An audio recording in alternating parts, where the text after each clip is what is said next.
नमस्ते दोस्तों, आप सबका स्वागत है NCL operator by Sumit channel पर।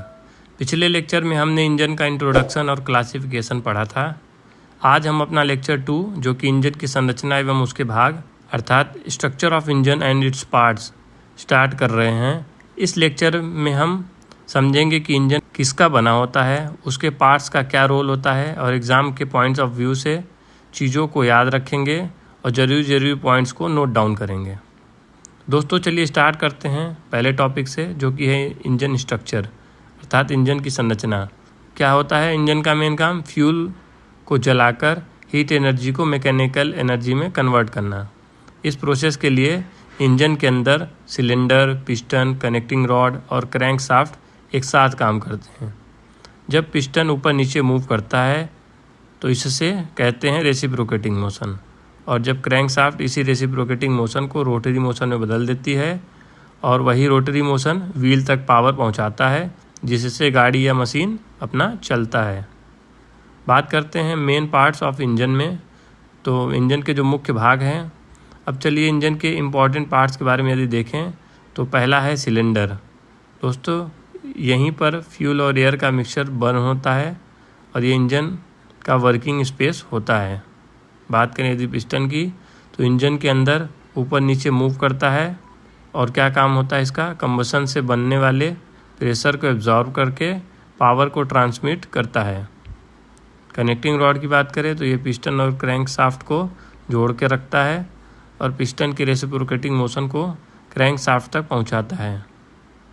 बात करें यदि क्रैंक शाफ्ट की, तो क्रैंक शाफ्ट पिस्टन की मोशन को रोटरी मोशन में कन्वर्ट करता है और इसी से व्हीकल को चलाने के लिए आउटपुट पावर मिलता है। अब बात करते हैं सिलेंडर ब्लॉक की। सिलेंडर ब्लॉक इंजन की बॉडी होती है और ये कास्टिंग प्रोसेस से बनता है। सिलेंडर ब्लॉक के अंदर ही valve mechanism, inlet and exhaust system और क्रैंकशाफ्ट की फिटिंग होती है। इससे आप इंजन का स्ट्रक्चर बेस कह सकते हैं। अब बात करते हैं सिलेंडर वियर की, सिलेंडर का घिसाव। जब इंजन को लंबे समय तक यूज़ किया जाता है तो सिलेंडर बोर घिसने लगता है। ये दो तरह के होते हैं। पहला होता है टैपर वियर, दूसरा होता है ओवैलिटी। तो टैपर वियर में दोस्तों सिलेंडर बोर कोन शेप का बन जाता है। सिलेंडर का जो बोर होता है, जो कि सिलेंड्रिकल आकार का होता है, वो कोन जैसा बन जाता है। अब बात करते हैं ओवैलिटी की, तो सिलेंडर बोर गोल ना रहकर ओवल हो जाता है, ओवल आकार का बन जाता है, जिसकी वजह से इसे ओवैलिटी कहते हैं। तो इसका इफ़ेक्ट होता है कि कंप्रेशन लॉस, पावर लॉस और ऑयल लीकेज, और इसका फार्मूला है ओवैलिटी इक्वल्स टू डी मैक्स, मतलब सिलेंडर का जो डायमीटर है उसका मैक्सिमम डायमीटर माइनस, अगर मिनिमम डायमीटर माइनस कर दें, मतलब मैक्सिमम डायमीटर और मिनिमम जो उसका सिलेंडर का है जिस भी इस जगह पे, उसको माइनस कर दे तो अपना ओवैलिटी का फार्मूला बनता है। सिलेंडर ब्लॉक मटेरियल की बात की जाए दोस्तों, तो सिलेंडर ब्लॉक मेनली दो मटेरियल से बनता है। पहला है कास्ट आयरन अर्थात ढलवा लोहा, और दूसरा है एल्यूमिनियम मिश्र धातु अर्थात एल्यूमिनियम एलॉय। यदि कास्ट आयरन की बात करें तो कास्ट आयरन एक हैवी वेट होता है और ये फ्यूल कंजम्पशन ज़्यादा होता है, इसका फ्यूल कंजम्पशन ज़्यादा होता है, और इसके साथ साथ थर्मल कंडक्टिविटी इसकी कम होती है और इसका कॉस्ट कम होती है, और इसका हार्ड और ड्यूरेबल ज़्यादा होता है। अब बात करें एल्यूमिनियम अलॉय की, तो ये कास्ट आयरन से 40% लाइटर होता है, मतलब ये कास्ट आयरन की तुलना में 40% हल्का होता है। फ्यूल कंजम्पशन इसका कम होता है, थर्मल कंडक्टिविटी ज़्यादा होती है कास्ट आयरन की तुलना में, लगभग कितनी होती है? कास्ट आयरन की तुलना में लगभग 3 गुना होती है।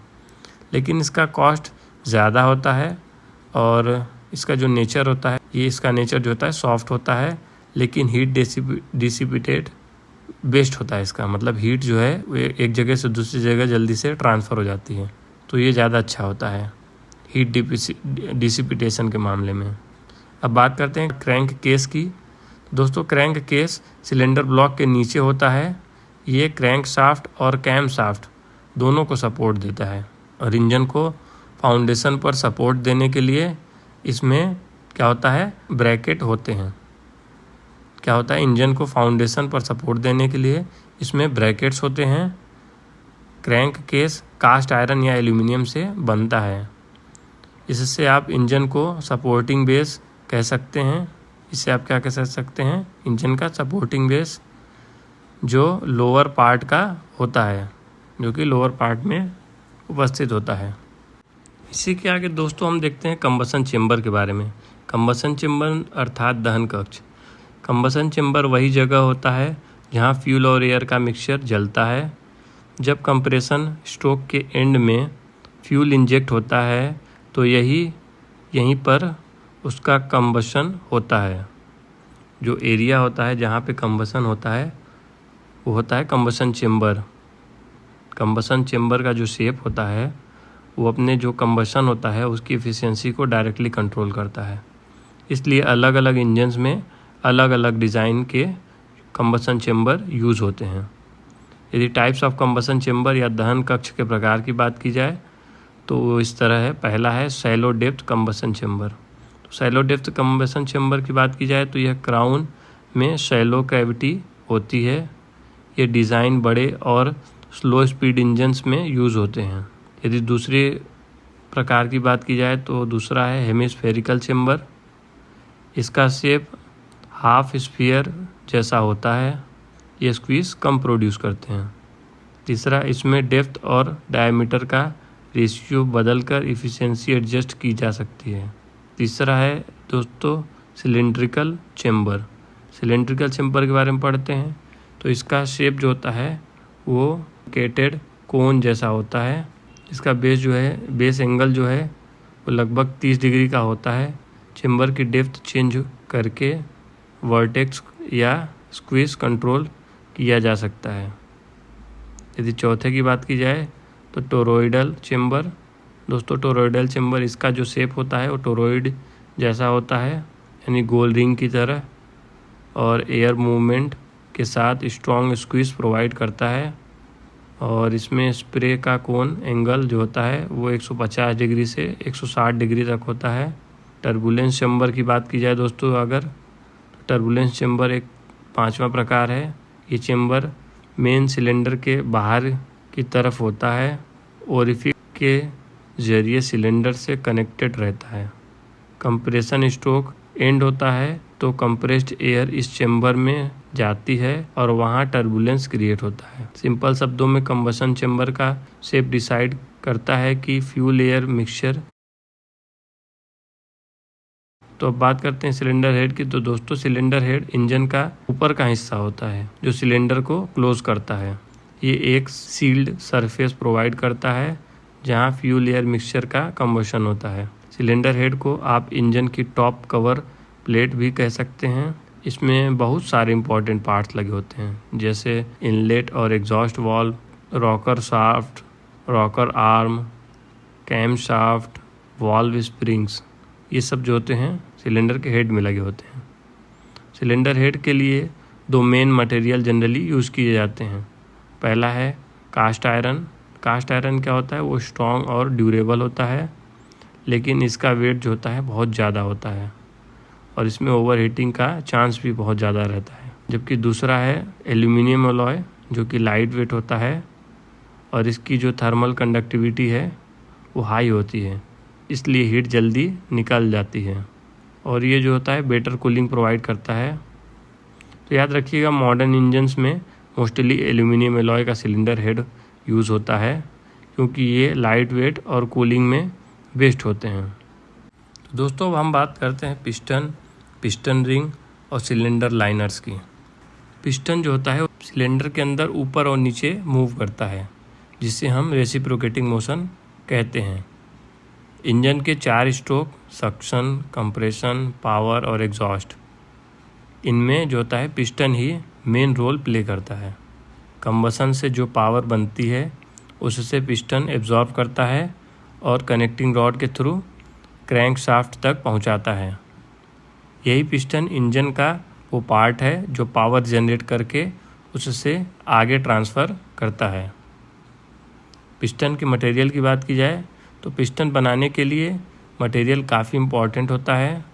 ज़्यादातर पिस्टन एल्यूमिनियम एलॉय से बने होते हैं क्योंकि ये हल्के और हीट रेजिस्टेंट होते हैं। ये हल्का भी होता है और हीट रेजिस्टेंट भी होता है, मतलब ये पिघलने जल्दी नहीं देता है।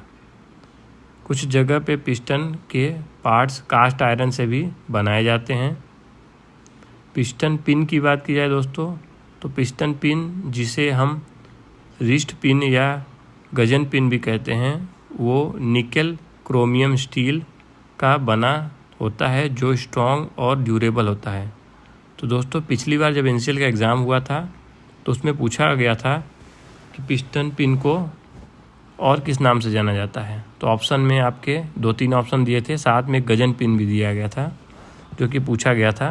तो उस समय मैंने टिक किया था गजन पिन पे। तो आप भी ध्यान रखिएगा कि पिस्टन पिन को गजन पिन और रिस्ट पिन के नाम से भी जाना जाता है। तो याद रखिए आईसी इंजन के पिस्टन छोटे और लाइट वेट होते हैं, जबकि स्टीम इंजन जैसे ईसी इंजन के पिस्टन बड़े और हैवी होते हैं। अब बात करते हैं पार्ट्स ऑफ पिस्टन की। तो पिस्टन के पार्ट्स देखें दोस्तों, तो एक होता है क्राउन, दूसरा होता है स्कर्ट, तीसरा होता है रिस्ट पिन या गजन पिन। तो क्राउन ये जो होता है ये टॉप सरफेस होता है जो डायरेक्टली कंबशन गैसेस का प्रेशर बियर करता है। बात करें यदि स्कर्ट की, तो ये पिस्टन को साइड सपोर्ट देता है और फ्रिक्शन कम करता है।